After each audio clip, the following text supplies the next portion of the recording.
The first video game tournament I ever entered as a kid was an F-Zero tournament at a shopping mall. Way to rub it into my generation, guys!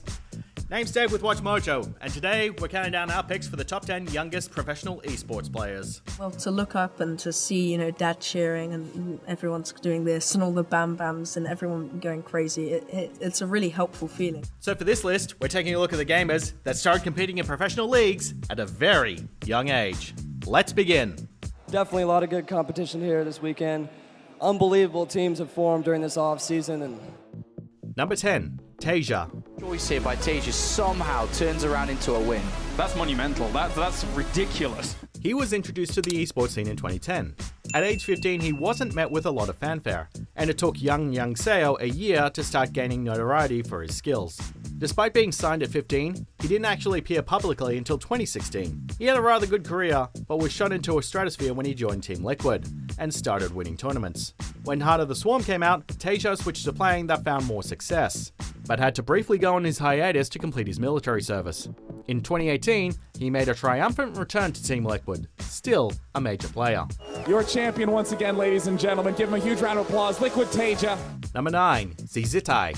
Goes out to save Insect. He Q's to the tower. Might not be enough. Flash auto Zizitai. Though he briefly retired when he was 21, 류즈하오는 started out young playing League of Legends professionally at age 15. He made his name thanks to his versatility of his gameplay, using a variety of different champions and mid laners that you wouldn't necessarily see in there normally, like Jace. He's also been celebrated for comforting his fellow teammates despite their highly competitive and stressful setting of a tournament. Now back on the scene, he plays for a variety of prestigious esports organizations, including Invictus Gaming and Royal Never Give Up. Target to get close enough. The knockup gets done. Kakao goes in. He finds Death. He doesn't have enough. He goes down as Clearlove continues to kite it out with Mako. They're chasing. Number 8, Zai. A lot of people are talking about how could you give up, possibly competing for millions? You're really good right now. Why would you quit? If you don't play competitively for this long, you're gonna get worse. Native Swede Ludwig Wild is one of the best Dota 2 players in the world, and has played consistently since winning DreamHong at the young age of 14. While he started out playing Heroes of Newerth, he made the switch to Dota easily and quickly started making a name for himself. He's been part of the many decorated teams in the past, including Sad Boys and its successor, Evil Geniuses, the former of which was undefeated at the ESP Shock Therapy Cup. He spent most of his career with Evil Geniuses, but has also played for big groups like Team Secret and OpTickéi밍. He was so young at the time of signing that he had to take a break to finish high school. Illidan gives up his life, it seems, to be able to get the Mega Creeps. Now they're actually jumping forward. Puppy's going to go down to God. At the same time, Illidan will be right-clicked down by S4. Number 7, Life. And he goes up against the foreign hope in this tournament. And I say foreign because he is a master of foreign tournaments. He was 14 when he started playing StarCraft 2 professionally, but after just a few years, Life found himself infamous for an entirely different reason. He got convicted of match fixing in 2016. After becoming a prodigy, winning difficult tournaments as soon as he was eligible to compete, it was sad to see him go down this road. Life was just one of many players who were found to have been involved in the match-fixing scandal, but Life was still sentenced to 18 months in prison, and a lifetime ban from competing in StarCraft. I don't think that was his intention when he took on the name Life. Life will be a 2-time Inter-Stream Master, the second player to achieve that, right behind CJ Hero. Number 6, Creator. But it looks like True, I think he's lost a lot of those valuable air units now. His Overlord's trying to get out of there. True is one worker. He made his first professional appearance at the age of 14, when he competed at GSL May in 2011. Though he got beaten frequently during these early matches, he slowly started to prove his mettle by defeating seasoned pros like Lennox. This earned him a reputation as one of Prime's best players, able to secure difficult victories for them. He played for Prime for a few years, but since 2015, he has been playing Protoss for Jin's Air Green Wings. In his time on the scene, he's won huge prize pots, coming first in huge tournaments like WCS 2012 in South Korea. Wow, what a game.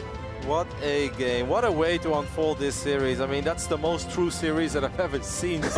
We've seen Queen Niduses, we saw just a little bit of everything. Number 5, Pistola.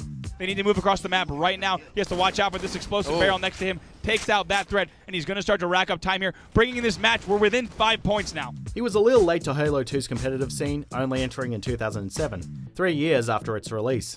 but considering he was only 12 years old when it came out, this was understandable.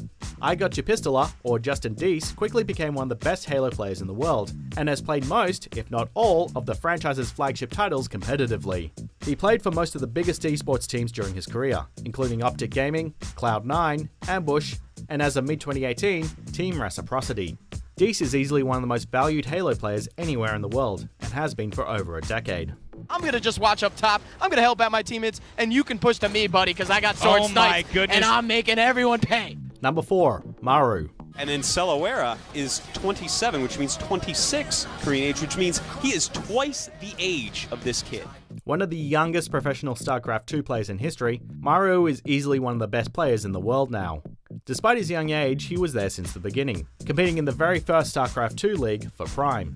Slowly but surely, he started competing in tournaments outside of South Korea, including going to Cologne to play at Gamescom in WCS, and he has now made a name for himself as one of the best Terran players you can find.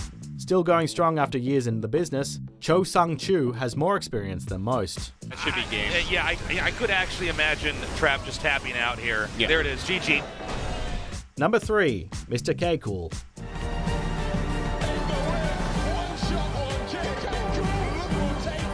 British teenager Benedict Ward stumbled across this new mobile game, Vainglory, while staying at a friend's house in 2014, and started playing it immediately, aged 11. After it had only been out for 2 years, he'd already become a pro. Getting signed on to Team Questo, Ward has spoken about the effort this large age cap does, or doesn't, have on his tournaments, and how Vainglory is a pretty relaxed thing to compete in since there's only one live tournament every year. He said that initially he was intimidated by the many older players, but quickly proved himself to be just as good, or even better, than lots of them.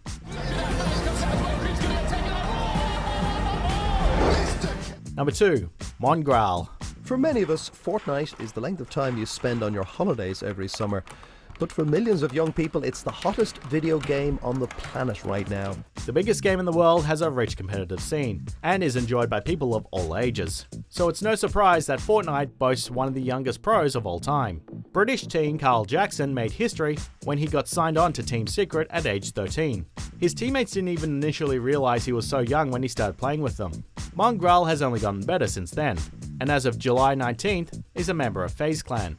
But being so young means he still has a 9 o'clock curfew despite his talent. For now, Kyle is doing what millions of boys dream of, playing games and potentially making money for doing so. Before we continue, be sure to subscribe to our channel and ring the bell to get notified about our latest videos. You have the option to be notified for occasional videos or all of them.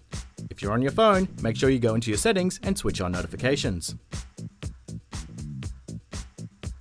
Number 1, Lil Poisson. I'm the world's youngest professional gamer. Where'd he go? No! The youngest pro gamer of all time began playing video games extensively at age 2, earlier than a lot of kids learn how to talk, and started competing at age 4. He was signed on to a gaming league and officially became pro. His game of choice was Halo, and his first big victory came in a tournament where he came second out of 550 other contestants, all much older than him. For 3 years in a row, Lil Poisson, or Victor de Leon III, was crowned the youngest professional gamer in the Guinness Book of World Records. He's in his 20s now, but it will be a very long time before anyone takes that mantle. I can't wait till Halo 3 comes out. Kevin, you better practice first. So kids, lesson of today is stay in school, but still have fun. Well, that's it for today, guys. Be sure to check out this video over here on Mojo Plays, and be sure to subscribe and ring the bell to be notified about our latest videos.